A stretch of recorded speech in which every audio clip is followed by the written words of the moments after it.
Hi, everyone. It's the Catholic CEO, Henry Katarna. We're doing a series on exemplary Catholic leaders. And today, it's really a great privilege. I've always enjoyed my conversations with Paul in recent times here as we're getting to know each other.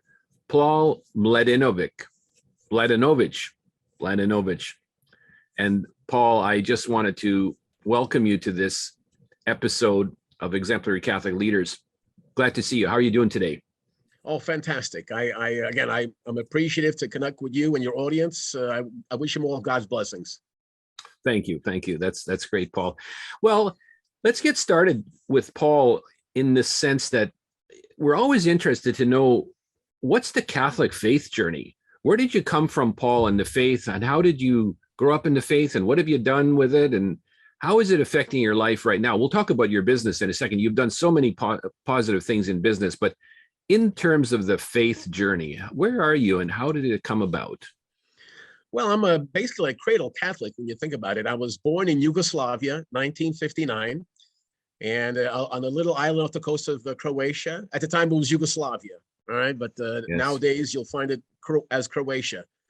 And, I was born on a little island, and, obviously it was a communist country. So my parents, obviously, it was struggling. It was poverty. You had to worry about tyranny, and fortunately, we had some relatives in America who helped us pull a few strings between the U.S. government and and Yugoslavia at the time. And my brother and my father and I were able to escape. My mother, as an amazing twist of fate, was actually a natural born US citizen. She was born in Hmm. Superior, Wisconsin. Then she went back to the home country. So she was able to leave. And when she got here, she helped pull the strings with other relatives and got me, my brother, and my father out in 1963 when I was a 4-year-old. And so I'm grateful to be out of there. And so I'm one of those many immigrants who know the value of freedom and prosperity, and about understanding how many corners of the world have tyranny and poverty. So it's a joy and an honor to be here in America. Well, Paul, that's a powerful story because I can imagine that your experience as a young boy, it's in many ways very similar. My father came from Poland when he was about 5 years old with his mother, actually, and because his father, my grandfather, had come earlier to Canada. Actually, one brother went to the U.S., one went to Canada, and my dad was still back in Poland with his mother and his younger brother. And then they came along the same circumstances much earlier than that. This would be in the 1930s, and so it was. But it's quite a story. So you've come for freedom and for opportunity, like so many people have.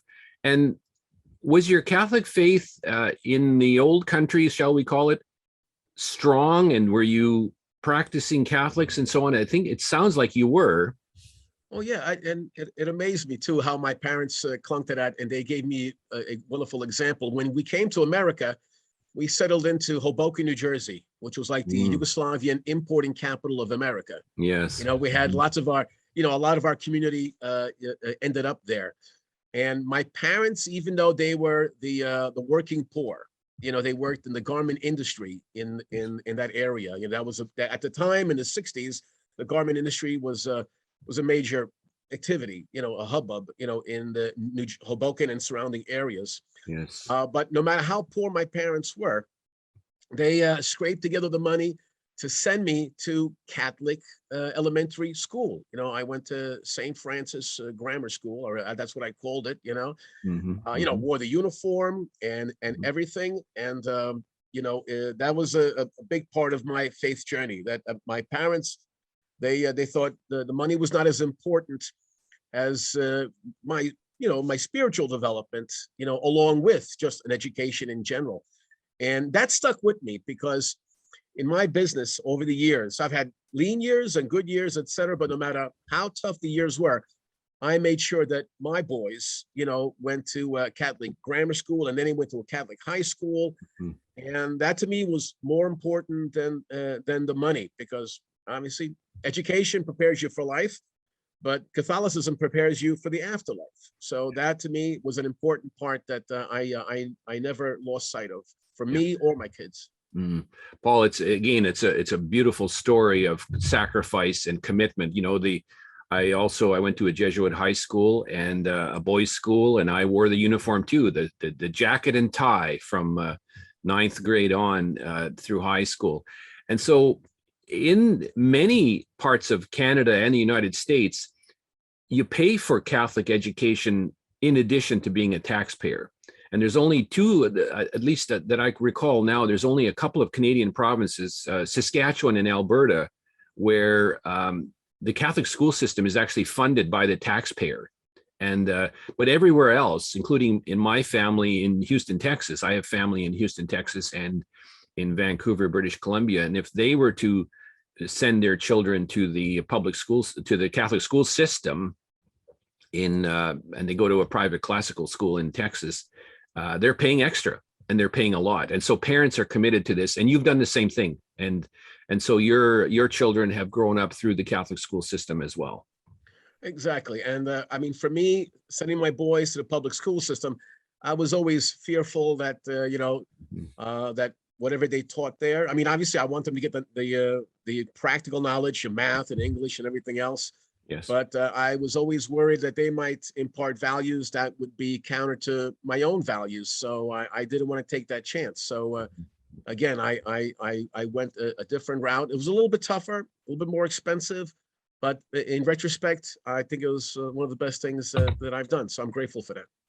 Yeah, it's great, and I'm really glad. I think that we're really glad to hear this information about your family and so on.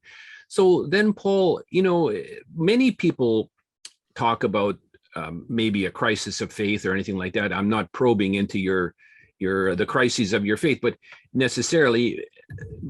But did you carry that faith through into your business situation? And we're going to talk a little bit in a second here about what you do. But were there any rocky roads at some point along the faith journey? This happens to a lot of people.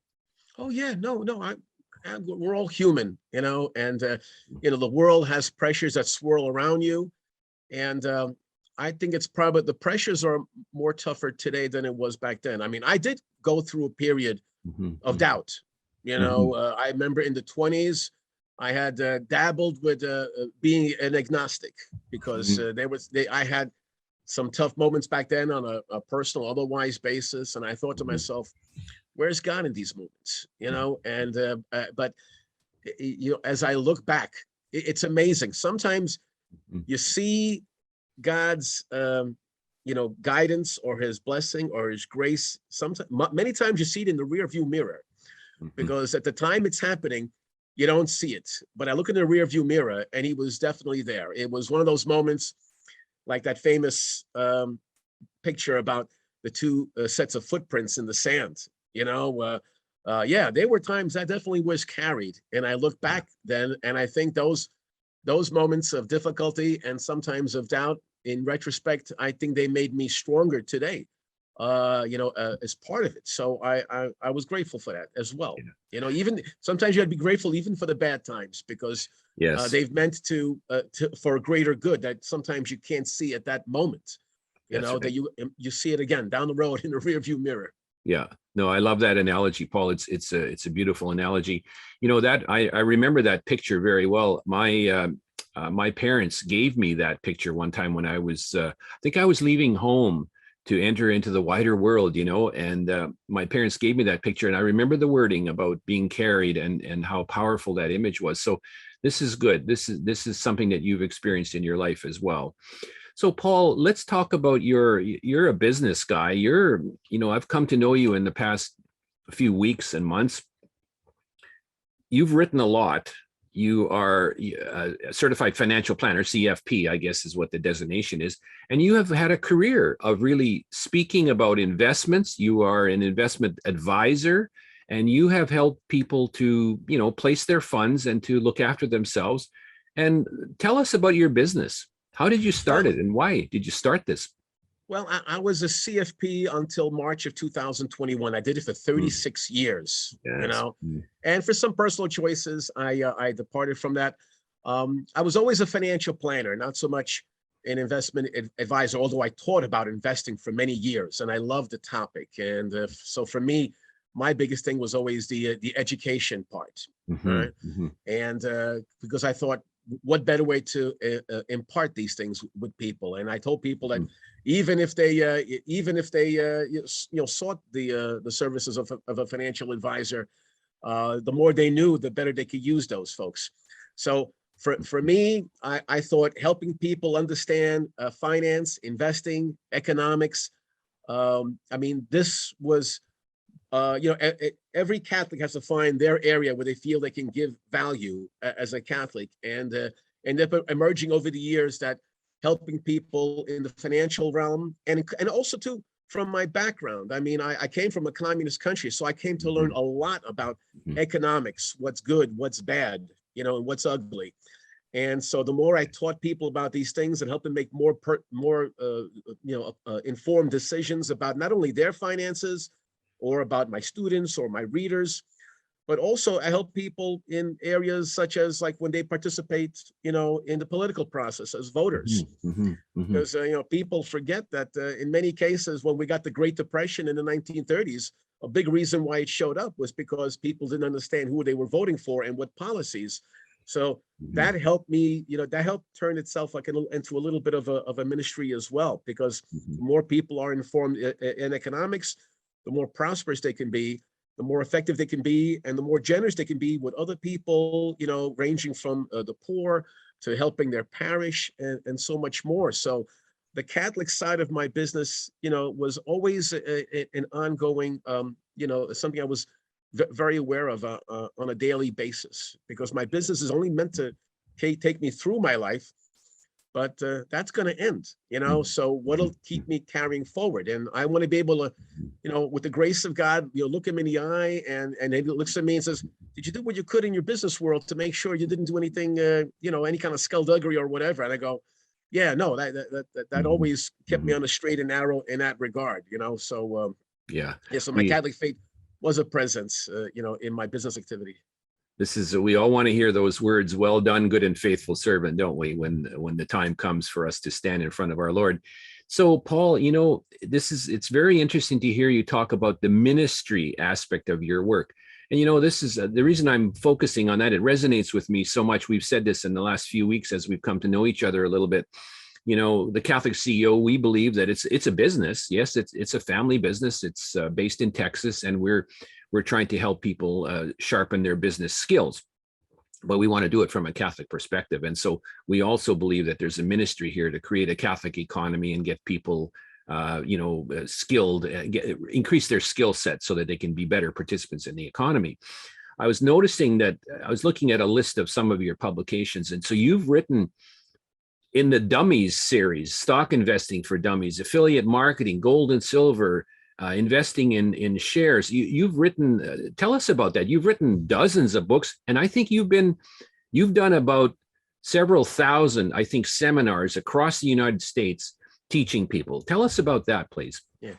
By the way, if I could just fill in a little something from the prior question, for me, in my business world, I never evangelized as a Catholic. I tried to be an exemplary Catholic when people were dealing with me. My associates, my customers, always try to do right by them, because again, I want to, be able to look God in the eye.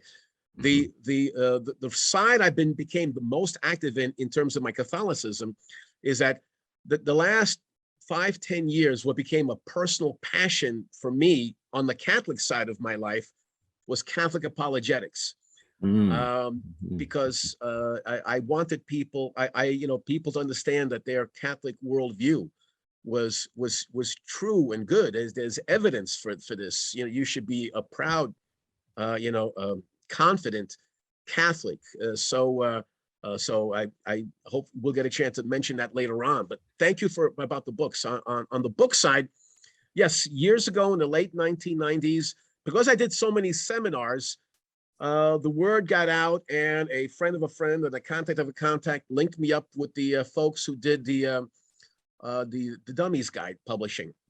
Matter of fact, my first book that I did in the late 1990s was a book entitled The Unofficial Guide to Picking Stocks, which was by at the time, the same company. That particular authorship, assignment then got them familiar with me. And then they asked me to do Stock Investing for Dummies, the first edition. And when they called me about doing Stock Investing for Dummies, the first question, the first comment out of my mouth was not, "Hey, I'd love to do it." No, the first comment out of my mouth is, "You don't have a book on stock investing? You're kidding me." They have, you name the topic. I was amazed at how obscure some of these topics. They had a dummies guide on it. I mean, it was really quite interesting. I mean, it was almost a laugh line for me. So I go, "Really? You haven't done one yet?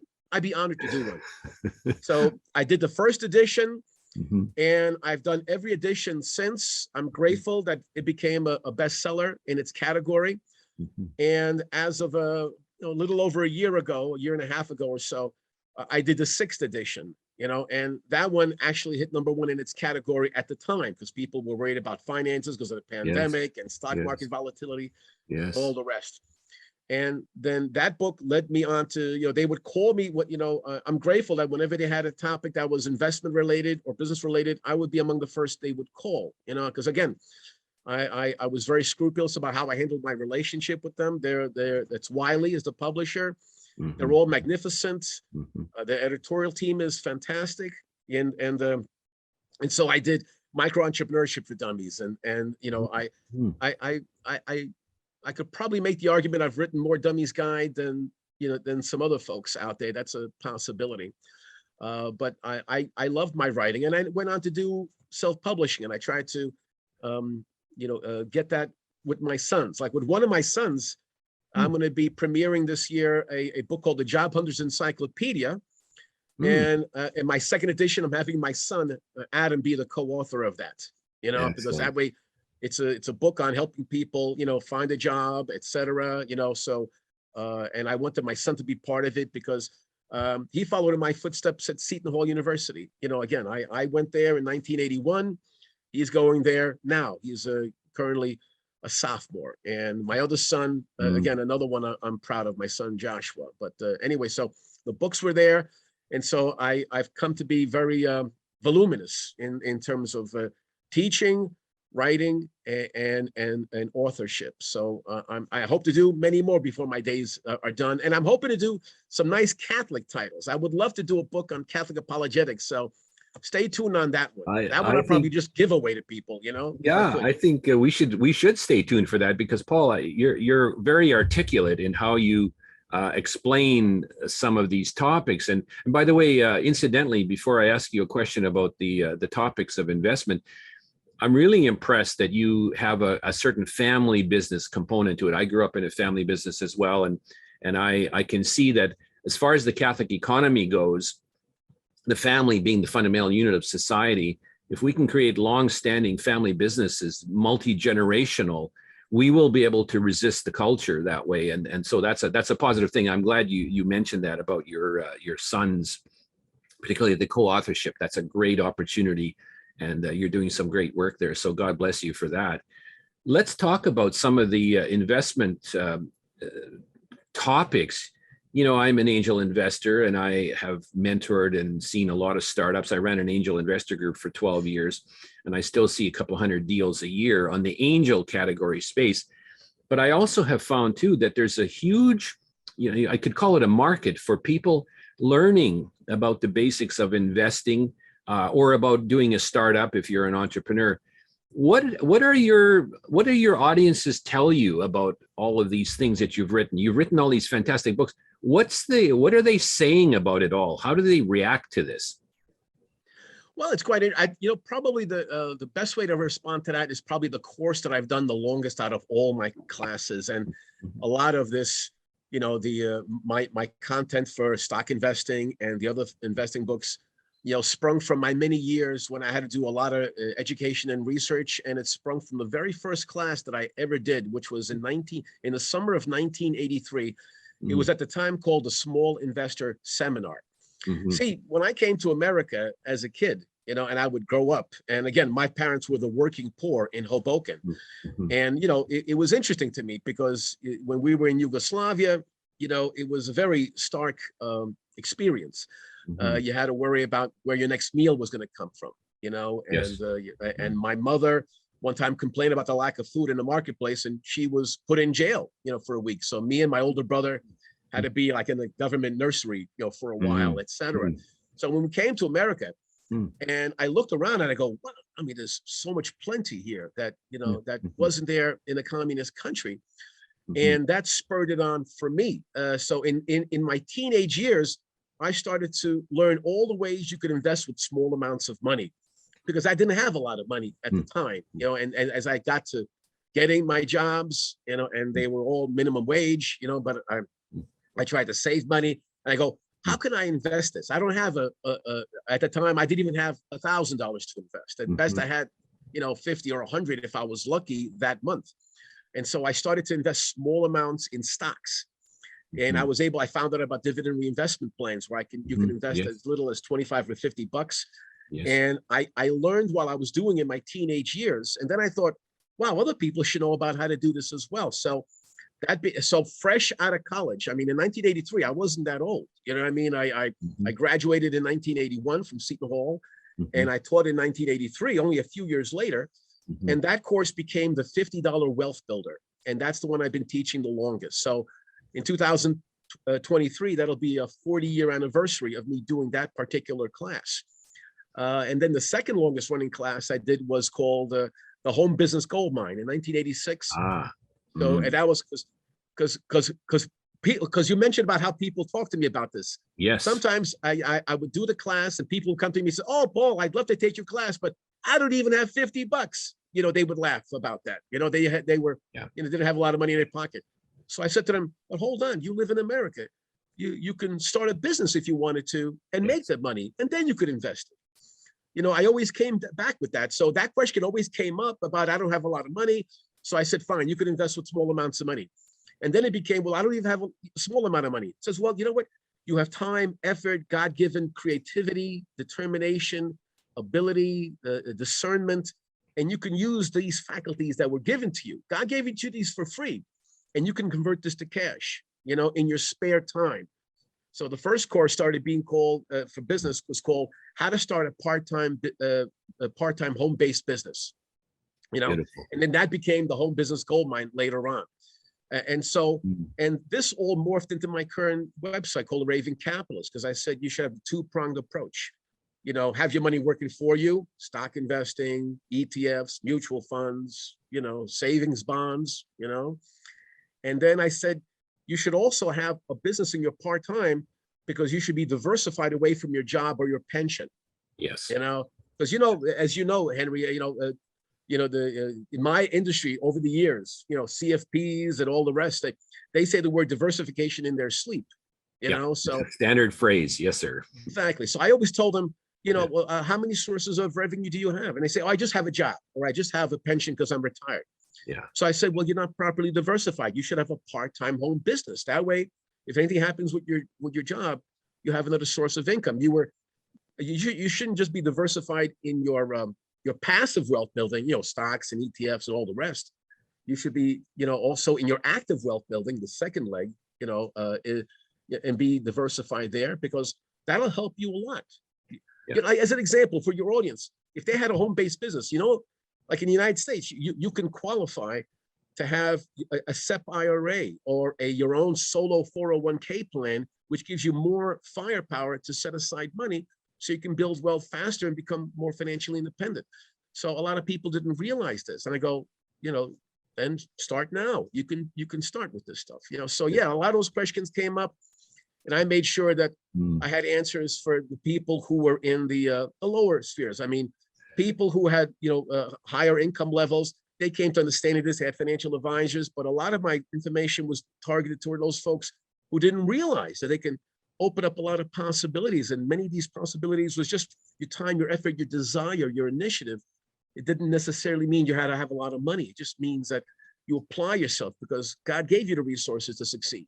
Yeah, it's brilliant what you've been saying. We had a speaker that I used to bring into my CEO peer groups years ago. He used to speak about rivers of cash, and he was an American speaker, and he always said to us, You need to have multiple sources of cash. If you're running a business, you can't just have that single customer. If you're a consultant, you can't just have the one big client. You need to diversify and have these rivers of cash. So you're talking about that quite a bit. And I love what you've said, Paul, about, have your own passive investment program, but then diversify and create a business. We at the Catholic CEO, we just finished a crash course webinar that we've completed now on starting your own business. And in the Q&A portions, when I moderate those sessions, the Q&A questions, many people ask me, can an ordinary person, I don't have any money, or I'm not that smart, or I can't get going, I've got a procrastination issue, whatever. I've always said to people, a person of ordinary intelligence applying themselves with diligence can do this. You can start a home-based business. You can start a small business. You're saying the same thing, but I've noticed that you're particularly focusing on people of modest means. You're not talking about the high echelon. You're not talking about the 1%. You're talking about introducing information to people of modest means. Say more about that, because this is very fascinating about $50, small amount. You can do it. You can do it. What's the formula for doing it? Is it diligence? Is it regularity? Yeah. What's the story? Oh yeah, no, I mean, I guess, see, every human being has interests that drive them. They don't have to necessarily be commercial interests, but it could be other passion interests. And I tell them, look, if you're working hard, I ask you, what do you want? And if no one was paying you, what would you want to do? Mm-hmm. And I tell them that 9 times out of 10, that is your business idea. If you're not happy in your job and you need diversion, then my goodness, same thing in your business. If you're running a business and your heart's not in it, then you'll have a more difficult time building wealth.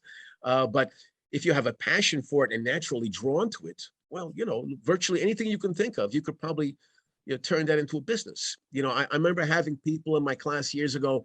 One guy says, I hate to do anything. I love to go to movies. I don't want to do anything except going to movies. Okay, fine. So now you have the means so you could set up a blog or a website and do movie reviews, and then have links connected to products related to the movies. Like, do you want DVDs or streaming? I mean, a lot of these places, they pay referral fees on this. Why not doing that?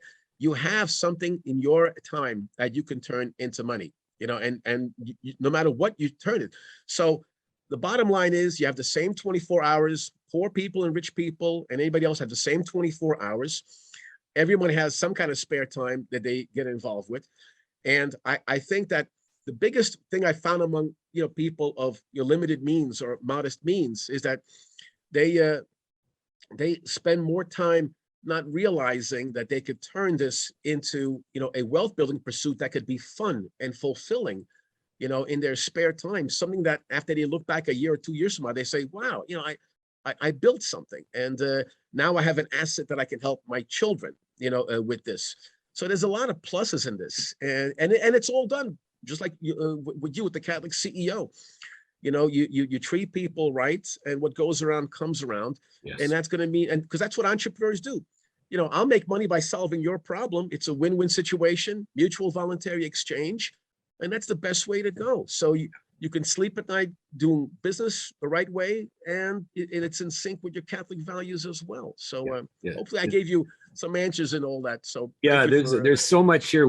There's so much to talk about. Another example that I'll mention is that my grandfather, when my dad's father came from a Polish immigrant, came with nothing, no language, didn't have the language, there were no social services, no transition services. He just came, got off the boat in Halifax, rode a train, started working on the railroad, and then he worked at a hotel in a railway hotel, a classic railway, beautiful hotel. And he encountered business people. So he was a banquet porter. This is a famous story in our family. And these well-known business people in that city taught him in his conversation about how to borrow money. And so he started a real estate business. He would buy old properties and fix them up and then rent them out. And that was his business. And he did that. And of course, it became a multi-generational business that I have been part of as well in my lifetime. But the point is, he learned from talking with this. I'm getting to a question for you about your seminars now. He learned by talking to the business people, the banker that would come to this famous hotel for lunches, let's say, the lumberyard guy, the business people that they later advised him. And that's how he learned. And then he made the plunge himself. So, Paul, not only have you written many things, and you should see the list. I was just looking at it before this call this morning, and it's quite a long list of books you've written. But you've also been on the road talking to people in groups, in seminars and workshops. That's where my grandfather got his knowledge, by talking with people. What have you done there? You've done hundreds, thousands, I think, of seminars across the country. Yeah, I mean, I've lost count, but reasonably since 1983, I've done about over 2,500 seminars. It's a total of over a dozen different titles. Half of them are investment related. Like I mentioned, the $50 Wealth Builder, which is about investing. Yes. My second popular course in the passive wealth building category is one on options, which is about speculating with options. Yes. That's been a popular topic. And, and I've done courses, offshoots of that. Like right now, considering how the economy is, a course that I did was popular some years ago was about commodities investing, how to invest in things that we all need, food, water, etc. That could end up being that probably will come back as an online course on that. So half of them were on that. The other half were the active wealth building, which is the first one was the home business gold mine, but then it was a course on eBay, a course on consulting, a course on, since I did a lot of self-publishing, I did a course on self-publishing. And because I did so many seminars, why not? I did a seminar on how to do seminars, because I just ended this is great. So that why not? Sure. If you do something long enough, you get to be good enough to teach people a few things about it, because you've gone through the school of hard knocks. Sure. I have gone through, Henry. Yeah. And so through all of that, it was a pleasure and a journey. I got to the point where pre-pandemic, I did up to 150 seminars a year. And, so I was out and about. And now, of course, with Zoom, I could do a lot more seminars from home. Yeah. And I'm more of a homebody anyway. I don't, lugging all that stuff. When you say travel for business and seminars, it only sounds romantic. It's your back goes out every once in a while with all the heavy luggage and things. Yeah, that's right. No, I can attest to that too. In my lifetime doing economic development, and I spent a time in government, and I traveled to many countries and did a lot of work on the road. And I've been to some beautiful cities and countries in the world where I never actually saw the city, because you'd fly in, you'd do the meetings, and then you would depart, and there was no time for that. So I can understand that. But Paul, let's move a little bit towards, I'm getting to the apologetics question, but not quite totally yet. I want to talk about, before we talk about Catholic apologetics, which is a fantastic topic, in the course of your work then, you've advised people, you've become knowledgeable, and you're an expert, and you speak to people, you write for people.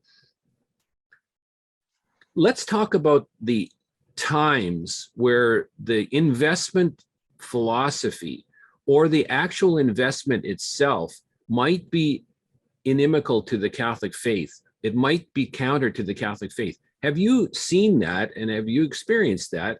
And what do we do about that?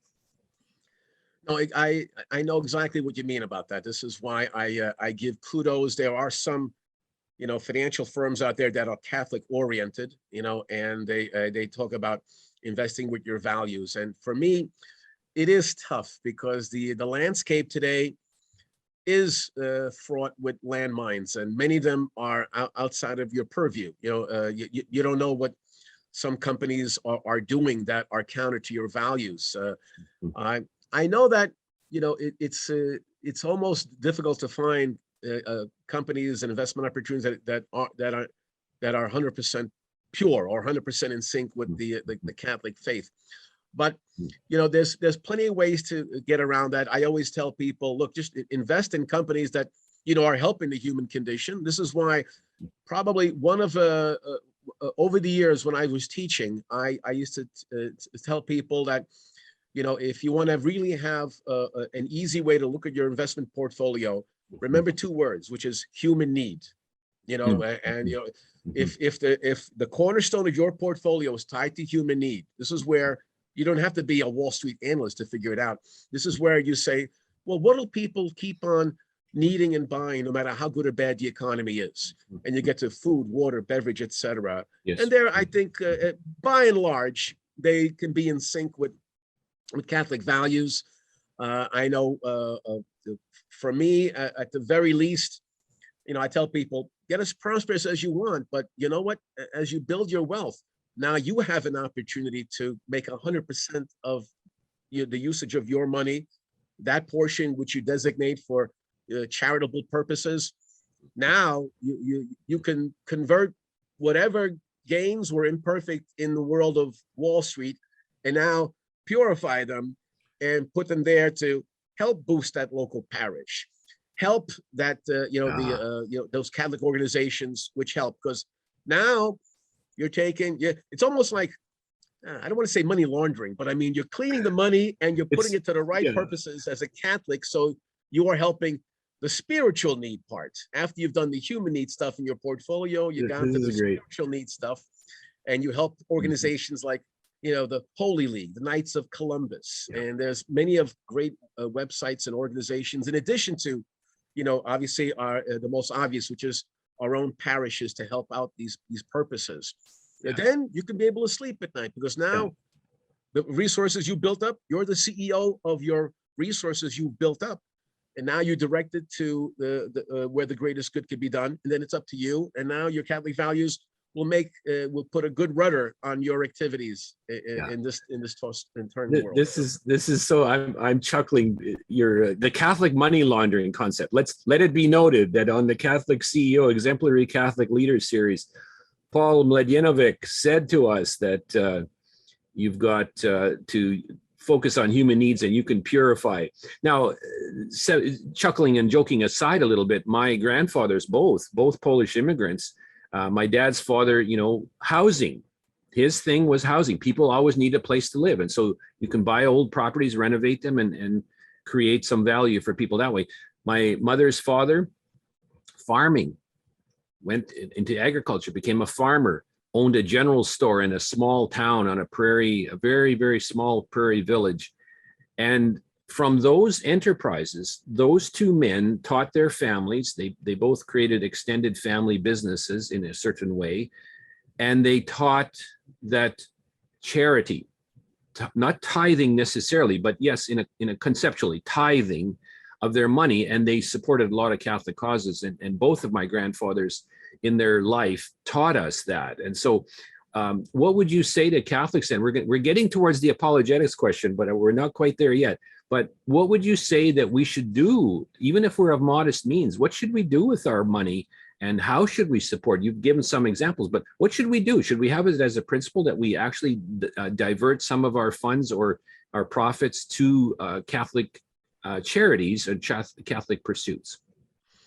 Oh, yeah, absolutely. And the great thing is it's now easier than ever before to get involved with however modest your means are to do it. Obviously, the first thing you take care of is yourself, your security, your family, and then the first one, on the conveyor belt, for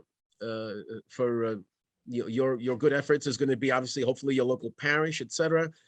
And think about all the organizations that have helped out. Like, for example, one on my ticking list of organizations to help out during the pandemic, me and my wife, and when the boys were at home during this, when the colleges were shut down and you had to do Zoom stuff, when even some parishes you couldn't get in, my wife and I helped out. There was the Catholic Church out of Denver, obviously did televised YouTube masses every week. And they also put up a thing where you can send money into their foundation so they can continue offering this to the world at large. So I'm certainly planning on giving to them, because it's not my parish, but I love that they're doing that, because now it's like, you can reach people, even those who don't have the ability or the desire to leave their home. And that could be done with a small amount of money. All right. So there's great ways of people to that can do that. And by the way, it isn't always just money. Like I know, one person in particular who, because she's now more home-based with her activities, she doesn't go to the office as much. She has a lot of these beautiful jackets that she used to wear to work. So she's planning on offering that to, the organizations that help, single moms, etc., with this kind of pursuit. So for many of you in the audience, it doesn't always have to be a cash, as I remember hearing from my own pastor, time, effort, treasure doesn't have to always be financial. What can you do that can boost someone else? That even in those ways, and sometimes those are the best ways for people, because it's something tangible, and it boosts them not just financially but spiritually, especially given today's world. Yeah, this is so true. It's powerful to hear what you've just said.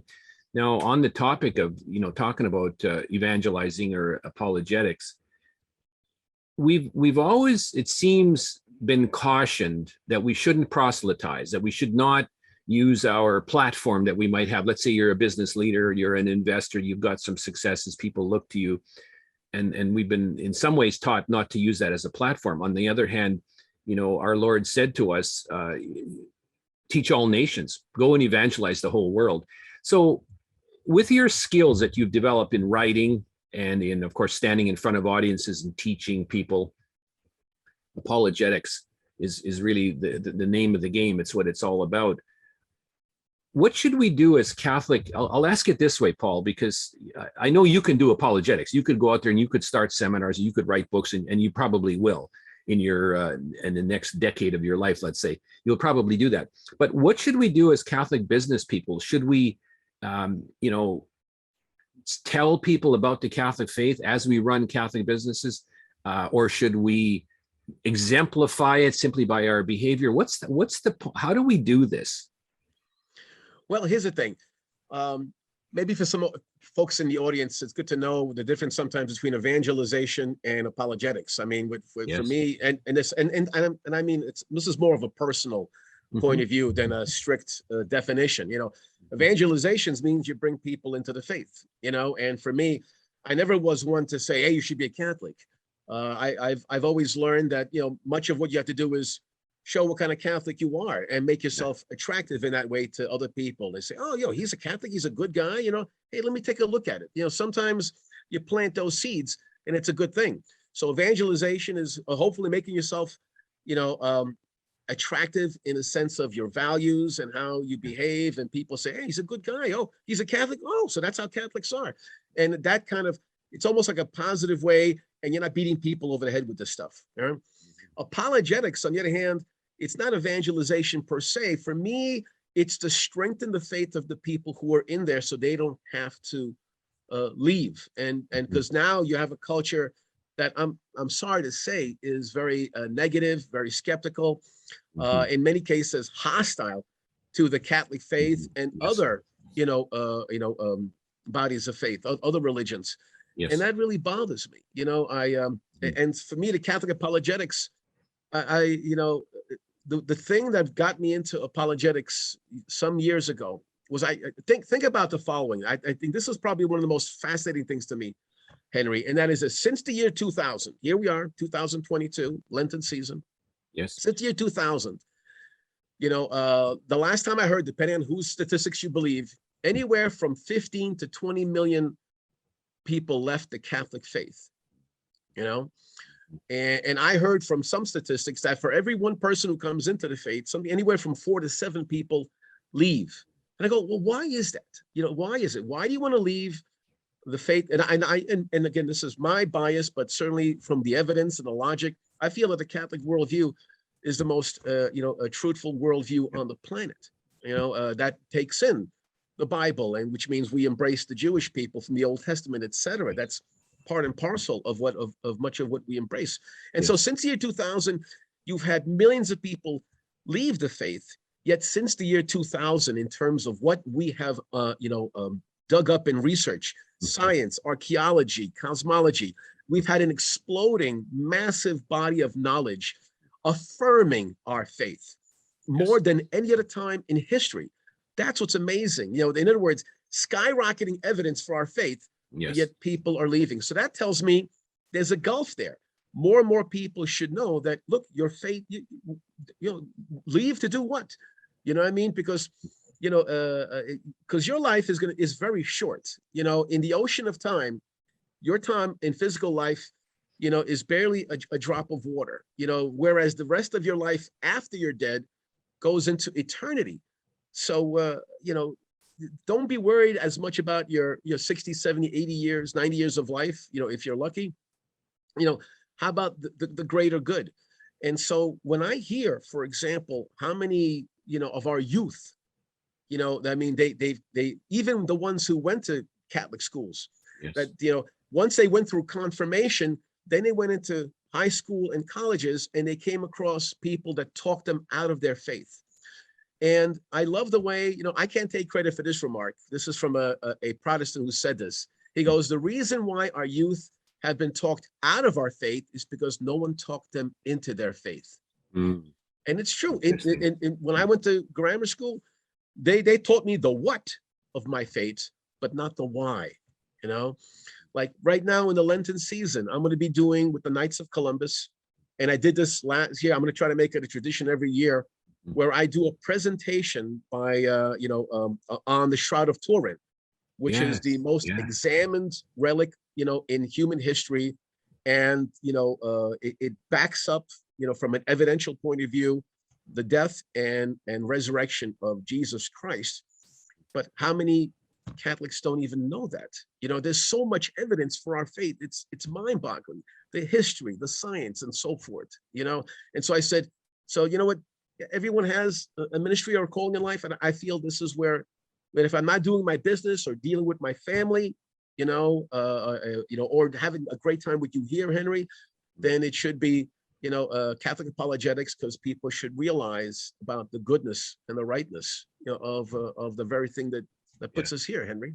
It's so valuable what you've said, because the intellectual tradition of the church, the complete body of moral and ethical, dialogue and discussion and knowledge that has been achieved, it's an intellectual tradition second to none in the whole world. And I can see why you're excited about it. And I think you've helped actually to understand the difference between apologetics and evangelization. There's a gulf that's been created there, and it's so interesting.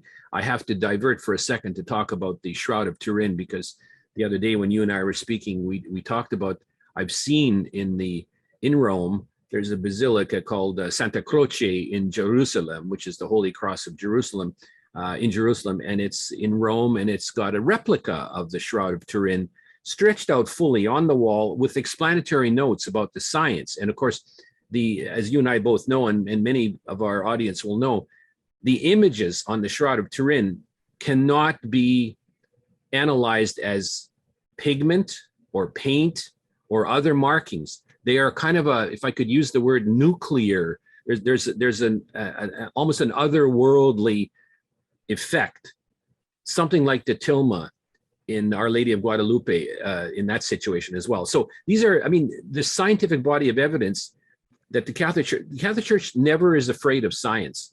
Science never contradicts what the Catholic Church has taught. It only supports it. And we both know this, and it's just so amazing. So I'm excited to hear about your passion for apologetics and evangelization in the future. And so let's talk for a moment about the current culture and the economic situation. There's a need for apologetics. There's a need for evangelization. There's interesting times ahead of us. We've got inflation. People talk about supply chain issues. People talk about the economic devastation that has been caused by lockdowns and things like that. We all know, when we observe the world situation, that we're in some, interesting times, shall we say. What's your take on the economic picture for the United States and Canada, let's say North America, the Western world, for the next 5 to 10 years, Paul, based on all your knowledge? Well, I get worried, because I think that a lot of folks in power right now I don't know, how do I say delicately? A lot of folks in power don't understand the impact of policies. They don't understand economics, and that worries me very much. I've told people in my classes that they should be lucky that I came from a communist country, and I for years I didn't think that. But I look Mhm. back and I go, if there's anything that helped me crystallize the idea about economics, was to be in some extreme situations. Because Yugoslavia, people forget, obviously it's no longer around. You know, I came from a country that is can't be found on a map anymore. Now it's been disintegrated into its sub sections like Croatia, Serbia, and so forth. Yes, yes. And I got married in 1993, and me and the missus were going to go to Yugoslavia for for a honeymoon. But of course, at the time there was a civil war and chaos, and nothing ruins a good honeymoon more than civil war and chaos. So we went to the Caribbean, and I mean, Mhm. but the thing is, a lot of the policies that are unfolding now, you know, uh, were unfolding then because the communists, to try to kickstart them back into some type of economic good, or they thought they unleashed the printing up of the dinar, Yes. the currency then.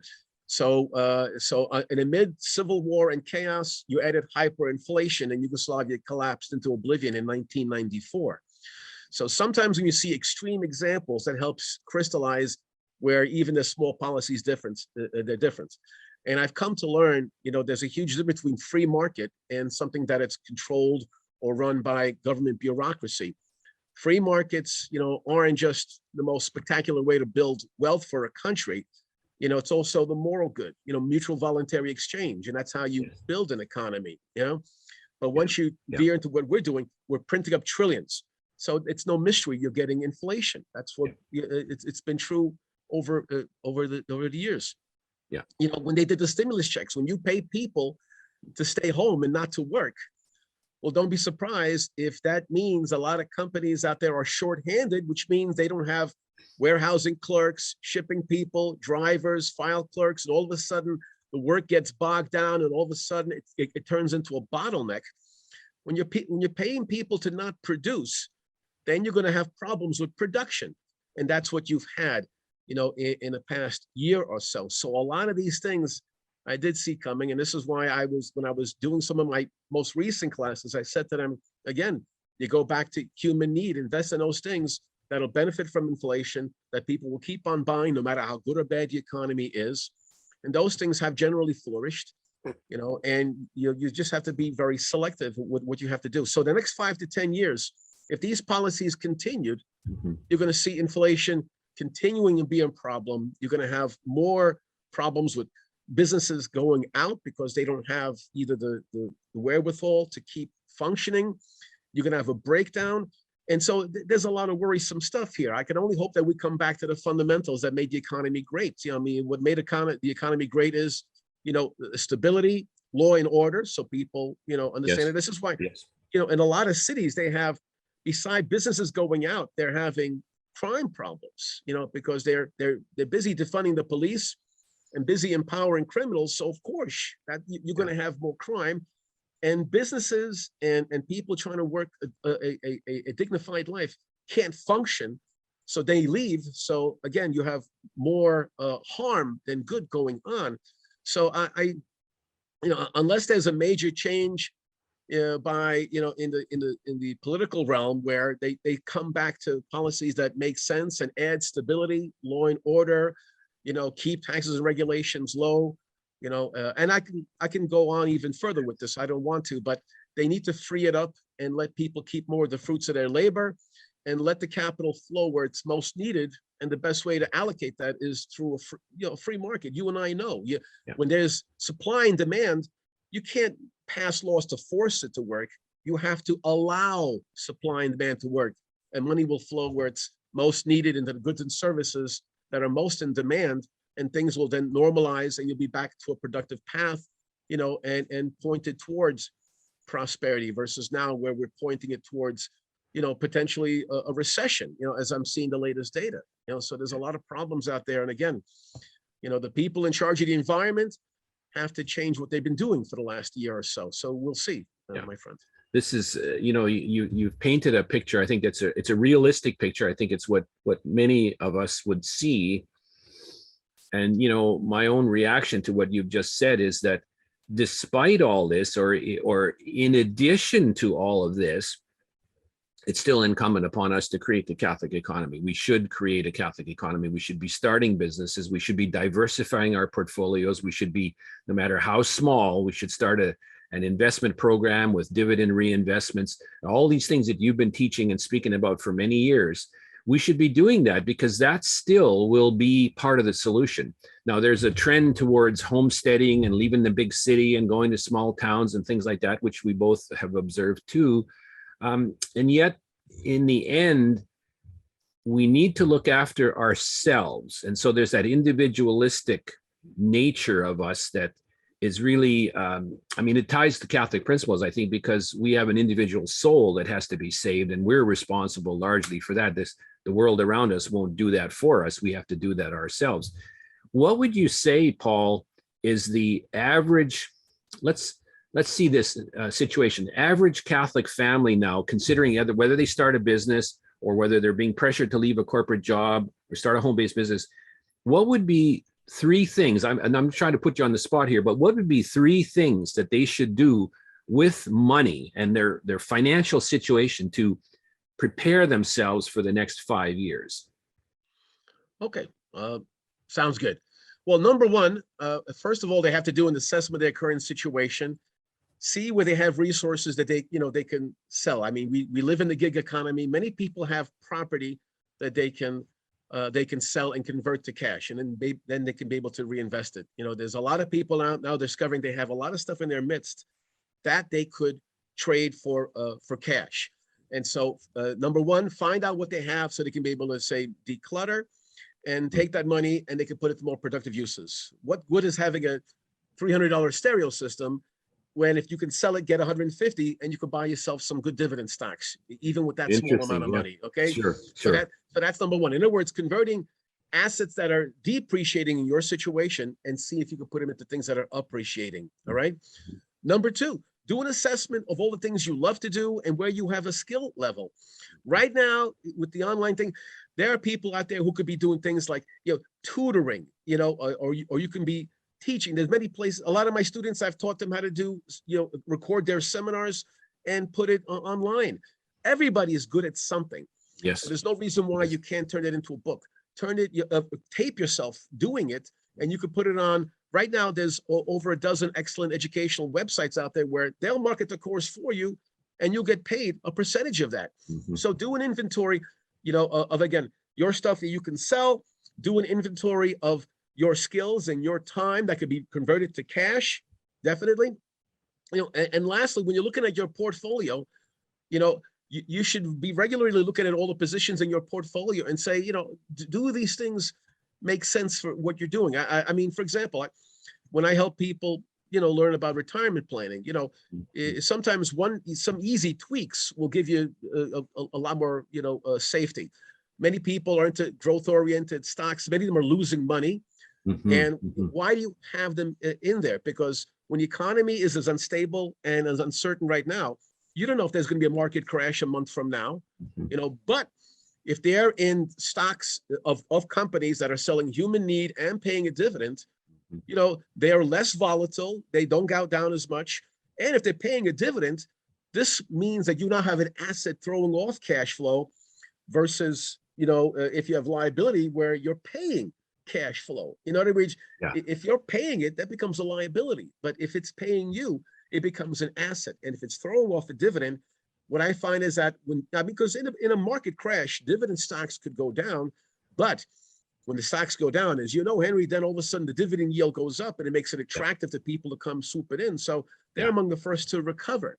Yeah. So, but you should be looking, whoever your financial advisor is, talk about quality stocks, where I have good fundamentals, regularly making a profit, low debt, and they're selling stuff that no matter how good or bad the economy is, people will keep on buying it.